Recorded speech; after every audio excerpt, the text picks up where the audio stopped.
విద్యార్థులకు వడ్డించే మధ్యాహ్నం భోజనంలో పురుగులు వచ్చిన ఘటనలు పరిపాటిగా మారింది.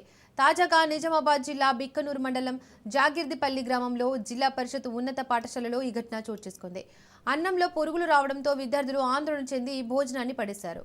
విషయం తెలుసుకున్న విద్యార్థుల తల్లిదండ్రులు, గ్రామస్తులు పాఠశాలకు చేరుకొని పాఠశాల సిబ్బంది, ఏజెన్సీ నిర్వాహకులను నిలదీశారు. ఓవైపు ప్రభుత్వం నాణ్యమైన భోజనాన్ని విద్యార్థులకు అందించాలని చూస్తుంటే ఏజెన్సీ నిర్వాహకులు తమ ఇష్టానుసారంగా విద్యార్థులకు పురుగుల భోజనాన్ని పెట్టడం ఎంతవరకు సమంజసమని ఆగ్రహం వ్యక్తం చేస్తున్నారు. ఈ విషయంపై పాఠశాల హెడ్ మాస్టర్కు గతంలో ఎన్నోసార్లు ఫిర్యాదు చేసినా పట్టించుకోకపోవడం లేదని అంటున్నారు.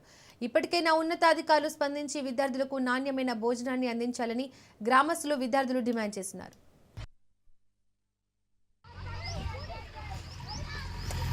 ఏమైందిరా? అందరికి వచ్చినాయా? అంటే వాళ్ళు చేయలేరా?